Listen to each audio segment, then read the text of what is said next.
আজকে আমি এক্সপ্লেন করতে চলেছি recent released horror comedy movie স্ত্রী 2। এই মুভিটি ম্যাডক্স সুপারন্যাচারাল ইউনিভার্সের 4 নম্বর মুভি। এর আগে স্ত্রী পার্ট 1 মুভিটি রিলিজ হয়েছিল 2018 সালে, যেখানে চান্দিনী নামে একটা গ্রামে এক ভয়ঙ্কর আত্মার আতঙ্ক দেখানো হয়েছিল, যে গ্রামের পুরুষদের অপহরণ করে নিয়ে যেত। আর স্ত্রী 2 মুভিতে আমরা দেখতে চলেছি সারকাটে নামে এক দানবকে, যে মহিলাদের অপহরণ করে।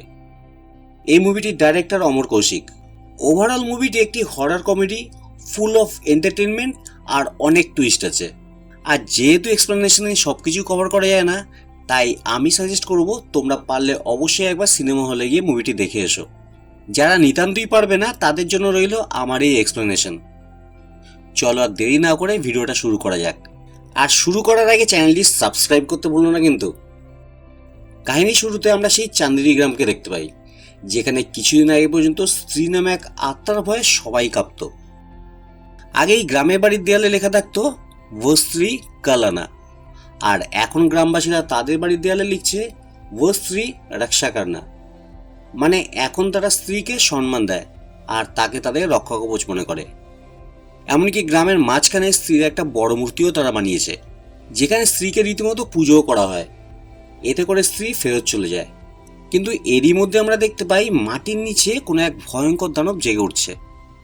একদিন রাত্রিবেলায় পূজা নামে একটি মডার্ন মেয়ে ঘরের বাইরে বেরিয়ে সিগারেট খাচ্ছিল। তখনই অন্ধকারের মধ্যে দূর থেকে একজন লোক তার দিকে একটা গোল আকারে কিছু ছুঁড়ে দেয়। মেয়েটি যখনই সেটা হাতে নেয়, সেটা একটা ভয়ঙ্কর দানবের মাথা হয়ে যায়। আর তার মধ্যে থেকে গাছের শেকড়ের মতো কিছু মুভিং অবজেক্ট বেরিয়ে আসে, আর মেয়েটিকে টানতে টানতে এক অন্য দুনিয়ায় নিয়ে চলে যায়। মানে চান্দিনী গ্রামে এখন এক নতুন বিপদ উপস্থিত। এরপর কিছুদিন কেটে যায়, আর স্ত্রী চলে যাওয়ার পর চান্দিনী গ্রামে সবাই খুব হাসি খুশি থাকতো। এমনকি বাচ্চারা স্ত্রী সেজে নিজেদের মধ্যে খেলাও করত। আর ভিকি, যে কিনা স্ত্রীর চুলের বিনুনি কেটে তাকে গ্রাম থেকে তাড়িয়ে দিয়েছিল, সে এখন গ্রামের রক্ষাকর্তা হয়ে গিয়েছিল। আর ভিকির বন্ধু বিট্টুর এখন চিট্টি নামে একটা গার্লফ্রেন্ড আছে। বিট্টু চিট্টিকে এতটাই ভালোবাসে যে রোজ রাতে সে তার বাড়িতে যায় আর তাকে ঘুম পাড়ানি মাসিপিসি গান শুনিয়ে ঘুম পাড়িয়ে বাড়ি চলে আসে। এর বাইরে আর কিছুই করতে পারে না সে। আরেকদিকে রুদ্র ভাইয়ের কাছে একটা চিঠি আসে, যাতে চান্দিনী পুরাণের কিছু ছেঁড়া পাতা ছিল, আর সিরকাটা নামে এক দানবের বিষয়ে কিছু লেখা ছিল। আর সাথে এটাও লেখা ছিল যে সে আসবে। এখন কে আসতে চলেছে সেটা রহস্য রয়ে যায়। রুদ্র ভাইয়া এই কথা ভিকিকেও জানায়, কিন্তু ভিকি বলে সেই অধ্যায় এখন শেষ হয়ে গেছে, আর সে এখনো সেই অচেনা মেয়েটিকে ভালোবাসে আর তার অপেক্ষাও করছে। রাত্রিবেলায় ভিকি আর বিট্টু চিট্টির বাড়িতে যায়, আর চিট্টিকে ঘুম পাড়িয়ে যখন তারা বাড়ি ফিরছিল, তখন চিট্টির উপর হামলা হয়। এখানে আমরা সিরকাটাকে দেখতে পাই, যাকে দেখে চিট্টি খুব ভয় পেয়ে যায় আর জোরে চিৎকার করতে থাকে। কিন্তু সিরকাটা চিট্টিকেও তার সাথে নিয়ে চলে যায়। চিট্টির চিৎকার শুনে যখন বিট্টু আর ভিকি তার ঘরে আসে, তখন দেখতে পায় সিরকাটা চিট্টিকে দেয়াল ভেঙে নিয়ে গেছে। এখন যেভাবে চিট্টিকে তুলে নিয়ে যাওয়া হয়েছে তা দেখে গ্রামের সবাই ভয় পেয়ে যায়। গ্রামের সবাই মিলে তাকে খুঁজে বেরিয়ে পড়ে। এরই মধ্যে রুদ্র ভাইয়া মাটিতে বড় একটা পায়ের ছাপ দেখতে পায়। সেই সময় রাস্তার এক মাতাল বলে চিট্টিকে সিরকাটা নিয়ে গেছে। মানে এমন এক আত্মা যার শরীর তো আছে কিন্তু মাথা নেই, কিন্তু তার কথা কেউ বিশ্বাস করে না। এখন বিট্টু কাঁদতে শুরু করে যে চিট্টিকে নিয়ে তার খুব টেনশন হচ্ছে। তখনই ভিকি অন্ধকারে কিছু দেখতে পায় আর তার পিছু নেয়। এরপরে সে সেই জায়গায় এসে পৌঁছায় যেখানে সে স্ত্রীর চুলের বিনুনি কেটেছিল। এখানে সে আগে সেই অচেনা মেয়েটাকে দেখতে পায়, যাকে সে ভালোবাসে। এখন এই মেয়েটির নাম স্ত্রীর পার্ট 1-এও বলা হয়নি, আর না স্ত্রী পার্ট 2-তে। যেহেতু ক্যারেক্টারটা শ্রদ্ধা কাপুর প্লে করেছে, তাই আমরাও তাকে শ্রদ্ধা নামেই ডাকবো। এখানে শ্রদ্ধাকে দেখে ভিকি আনন্দ নাচতে শুরু করে। সবাই ভাবে শ্রদ্ধা কোনো আত্মা বা পিশাচ, আর ভিকি আবার তার অনেকদিন ধরে অপেক্ষাও করছিল। শ্রদ্ধা বলে এখন এসবের সময় নেই। আসলে সে জানে যেসব মেয়েরা নিখোঁজ হচ্ছে তাদেরকে কে নিয়ে যাচ্ছে, আর এই কারণেই শ্রদ্ধা আবার ফিরে এসেছে। এরপরে ভিকি রুদ্র ভাইয়ের কাছে যায়, যেখানে বিট্টু আগে থেকেই উপস্থিত ছিল। এখানে তারা রুদ্রের কাছে আসা সেই চিঠিতে পাওয়া চান্দিনী পুরাণের লেখাগুলো পড়তে শুরু করে। আর এইখানেই তারা জানতে পারে সিরকাটার ইতিহাস। বহু বছর আগে এই গ্রামে চন্দ্রভান নামে এক মোড়ল ছিল, যে কিনা খুব বদ চরিত্রের একজন মানুষ ছিল আর মেয়েদের প্রতি খুব অত্যাচার করত। আর সে গ্রামের সমস্ত মহিলাদের উপর নিজের অধিকার বলে মনে করত। চন্দ্রভান একজন বাইজির নাচ দেখতে খুব পছন্দ করত। একদিন এই বাইজি একজনকে বিয়ে করে, যেটা চন্দ্রভান মেনে নিতে পারে না। তাই একদিন চন্দ্রভান সেই বাইজি আর তার স্বামীকে তাদের মেয়ের সামনেই জ্যান্ত জ্বালিয়ে মেরে দেয়। এরপরে সেই বাইজি বদলা নিতে স্ত্রী হয়ে ফিরে আসে আর চন্দ্রভানকে প্রাণে মেরে ফেলে। স্ত্রী চন্দ্রভানের শরীর থেকে তার মাথা কেটে ফেলেছিল, আর চন্দ্রভানের মাথা কাটা লাশ এখনও চাঁদনীর কোনো জায়গায় মাটি চাপা দেওয়া আছে, তবে সেটা কোথায় তা কেউ জানে না। আর এই চন্দ্রভানই হলো সিরকাটা ভূত। তো এটা তো পরিষ্কার যে সিরকাটাকে আটকাতে হলে স্ত্রীকে ফেরত আনতে হবে, যাকে চাঁদনী গ্রাম থেকে আগেই তাড়িয়ে দেওয়া হয়েছে। আর স্ত্রীকে একজনই ফেরত আনতে পারে, আর সে হলো জনা। কারণ জনাই হলো একমাত্র পুরুষ যাকে স্ত্রী তুলে নিয়ে যাওয়ার পরও জীবিত ছেড়ে দিয়েছিল। জনা এখন আইএএস পরীক্ষার প্রস্তুতির জন্য দিল্লিতে আছে, যার জন্য ভিকি আর বিট্টু দিল্লিতে যায় জনাকে আনতে। জনা এখানে বলে সে গ্রামে ফেরত যাবে না, কারণ সামনে তার পরীক্ষা আছে আর এখনও তার মনে স্ত্রীর আতঙ্ক রয়ে গেছে। কিন্তু বিট্টু আর ভিকি আসল কথা লুকিয়ে রেখে তাকে বলে চান্দেরিতে একটা নাটক হতে চলেছে, যার জন্য তার প্রয়োজন। এতে জনা রাজি হয়ে যায়, কিন্তু তখনই ঘরের ভেতরে একটা শব্দ শোনা যায়। তারা ভেতরে গেলে একটা ভেড়িয়া বা নেকড়েকে দেখতে পায়। তোমাদের একটা কথা বলে রাখি, জনা ভেড়িয়া মুভিতে ভাস্করের সাথে ছিল, আর যে নেকড়েটাকে আমরা দেখতে পাই সে আসলে তার কাজিন ভাস্কর ছিল। মানে এখানে ভেড়িয়া স্ত্রী দুটো মুভির প্লট টাইমিং একই দেখানো হয়েছে। যাই হোক, ভিকি আর বিট্টু জনাকে চান্দেরিতে নিয়ে আসে। শুরুতে তারা খুব মজা করে, যাতে করে জনাকে তারা আসল কাজের জন্য রাজি করাতে পারে। পরে তারা জনাকে সব সত্যি কথা বলে দেয় যে কেন তাকে এখানে আনা হয়েছে। গ্রামের সিরকাটা নামে এক দানব ঘুরে বেড়াচ্ছে, যে মেয়েদের অপহরণ করে নিয়ে যাচ্ছে। তাকে আটকাতে স্ত্রীকে ফেরত আনতে হবে, আর জনার কাজ হবে স্ত্রীকে ফেরত আনা। প্রথমে জনা রাজি না হলেও পরে সে মেনে নেয়, আর রাত্রিবেলায় তারা সেই জায়গায় যায় যেখানে ভিকি স্ত্রীর চুল কেটেছিল। এখানে তারা স্ত্রীকে ডাকতে থাকে, যেটা দেখে জনা বলে স্ত্রী এইভাবে আসবে না, তাকে একা ডাকতে হবে। এরপরে জনাকে একা রেখে বাকি সবাই লুকিয়ে পড়ে। জনা এখানে খুব ভয় পেয়ে যায়। তারা স্ত্রীর দেখা তো পায় না, তবে সিরকাটার দেখা পেয়ে যায়, আর ভয় পেয়ে তারা সেখান থেকে পালাতে শুরু করে। কিন্তু সিরকাটা জনাকে ধরে ফেলে আর ওপরের দেয়ালে তাকে ঝুলিয়ে রাখে। প্রথমে কিছুক্ষণের জন্য জনা মরে গিয়েছিল, কিন্তু একটু পরেই জনার আত্মা তার শরীরে ফিরে আসে, আর এরপরে তারা সেখান থেকে পালিয়ে যেতে শুরু করে। কিন্তু সিরকাটার মুন্ডু তাদের ধাওয়া করে আর জনার পেছনে কামড়াতে থাকে। সেই সময় রুদ্রের পকেটে একটা মদের বোতল ছিল, যেটা দিয়ে তারা সিরকাটার মাথায় আগুন লাগিয়ে দেয়। এই সিরকাটার মাথার জন্য ভিকি আর বিট্টুর বাইকও অ্যাক্সিডেন্ট হয়। এরপর তারা দৌড়ে তাদের গ্রামে পৌঁছায়। এখানে তারা এক জায়গায় লুকিয়ে পড়ে। অনেকক্ষণ লুকিয়ে থাকার পর যখনই তারা বাইরে আসে, তখনই তারা সিরকাটার পুরো শরীর দেখতে পায়, আর সিরকাটাও তাদের খুঁজে পেয়ে যায় আর ভিকিকে ধরে মারতে শুরু করে। ভিকি যখন প্রায় মৃত, তখন শ্রদ্ধা সেখানে এসে পৌঁছায় আর ভিকিকে বাঁচিয়ে দেয়। শ্রদ্ধা এখানে নিজের চুলের বিনুনি ঘোরাতে ঘোরাতে আসে। আসলে এই চুলের বিনুনি সেই স্ত্রীর, যেটা ভিকি কেটে ফেলেছিল, আর স্ত্রীর সমস্ত শক্তি তার চুলের বিনুনির মধ্যেই ছিল। শ্রদ্ধা সেই বিনুনির সাহায্যে সিরকাটার সাথে লড়াই শুরু করে দেয়। অনেকক্ষণ ধরে তাদের মধ্যে লড়াই চলে, কিন্তু সিরকাটা শ্রদ্ধার থেকেও বেশি শক্তিশালী ছিল, তাই সে শ্রদ্ধাকে মেরে আহত করে দেয়। আর গ্রামের মধ্যে স্ত্রীর যে মূর্তিটি ছিল সেটা ভেঙে দিয়ে চলে যায়, যাতে করে চান্দেরি মানুষজন এটা বুঝে যায় তাদের সামনে এখন এক নতুন সংকট উপস্থিত। এরপরে শ্রদ্ধা সবার সামনে আসে আর বলে সে কালো জাদু শেখার একটা কোর্স কমপ্লিট করার জন্য চান্দেরি থেকে চলে গিয়েছিল। সে স্ত্রীর বিনুনি শক্তির কথাও বলে, আর এটাও বলে এই শক্তি সিরকাটার শক্তির সামনে কিছুই না। সে খুবই শক্তিশালী, আর যত মহাপুজোর সময় সামনে আসতে থাকবে তত সে আরও শক্তিশালী হতে থাকবে। তাই মহাপুজোর আগেই আমাদের সিরকাটাকে মারতে হবে। ওদিকে জনার অবস্থা খুব খারাপ হয়ে গিয়েছিল, ঠিক যেমনটা প্রথমবার স্ত্রীকে দেখার পর হয়েছিল।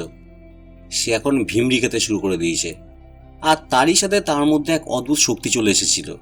এখন সে চোখ বুঝলেই সিরকাটা যেখানে থাকে সেই লোকেশনটা দেখতে পায়। জনা বলতে শুরু করে সেই রাতে যখন তারা সেখানে গিয়েছিল সে কিছুক্ষণের জন্য মরে গিয়েছিল, আর সিরকাটা তাকে এক অন্য দুনিয়ায় নিয়ে গিয়েছিল, যেখানে সে চিট্টি ছাড়াও আরও অনেক মেয়েকে দেখতে পায় যাদের সিরকাটা সেখানে রেখেছিল, আর বলে সেই সকল মেয়েরা এখন ন্যাড়া হয়ে গেছে। এরপরে গ্রামের সকল মহিলারা ভিকিকে তুলে নিয়ে গিয়ে জিজ্ঞেস করতে থাকে যে সে কেন স্ত্রীর চুল কেটেছিল আর তাকে কেন তাড়িয়ে দিয়েছিল। কারণ স্ত্রী কেবলমাত্র পুরুষ মানুষকে ধরে নিয়ে যেত, আর সিরকাটা শুধুমাত্র মেয়েদেরকে ধরে নিয়ে যাচ্ছে, আর তাই তাদের বাড়ি থেকে বেরোনো বন্ধ হয়ে গিয়েছে। এখন মহিলারা ভিকিকে বলে এখন তোমাকেই সিরকাটাকে মারতে হবে, কারণ তুমি এখন এই গ্রামের রক্ষাকর্তা। এই কথা শ্রদ্ধাও বলে যে যেইভাবে তুমি স্ত্রীর চুল কেটেছিলে আর স্ত্রী তোমার কিছু করতে পারেনি, সেইভাবে তুমি সিরকাটাকেও মারতে পারবে। বলে সে ভিকিকে একটা শক্তিশালী ছুরি দেয়। ভিকি রাজি তো হয়, কিন্তু সিরকাটা গ্রামে খুব কমই আসে, কারণ গ্রামের সমস্ত মহিলারা নিজেদের বাড়িতেই বন্দি থাকে। তাই তারা রুদ্র ভাইয়ার গার্লফ্রেন্ড সামার সাহায্য নেয়, যে একজন ডান্সার ছিল, আর সে রুদ্রকে খুব ভালোবাসে, আর সে তার জন্য সব কিছুই করতে পারে। তাই সে চন্দ্রিতে একটা ডান্স প্রোগ্রাম করতে রাজি হয়ে যায়, যে প্রোগ্রামে সামা ছাড়া বাকি সবাই পুরুষ ছিল, আর রুদ্র আর জনা একটু দূরে দাঁড়িয়ে ছিল। প্রোগ্রাম শুরু হওয়ার কিছুক্ষণ পরেই লোডশেডিং হয়ে যায়। এখন জনা আচমকা নিজের চোখ বন্ধ করলে সিরকাটাকে দেখতে পায়, আর সে বুঝতে পারে সিরকাটা এখানে চলে এসেছে। তখন সবাই মিলে সামাকে লুকিয়ে ফেলে, আর সিরকাটার সামনাসামনি হয়।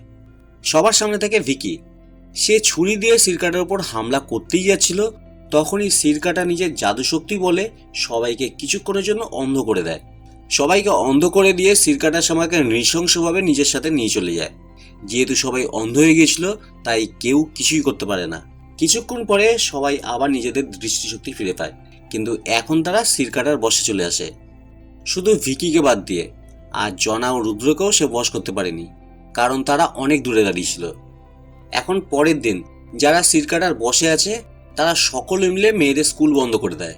আর আগেকার দিনে যেমনটা হতো, বাড়ির মহিলাদের ঘরের মধ্যেই আটকে রাখে, যাতে করে তারা বাইরের পৃথিবী সম্পর্কে খুব কমই জানতে পারে। রুদ্র ভাইয়ের এখানে মন খুব খারাপ হয়ে যায়, কারণ সেও সামাকে খুব ভালোবাসত।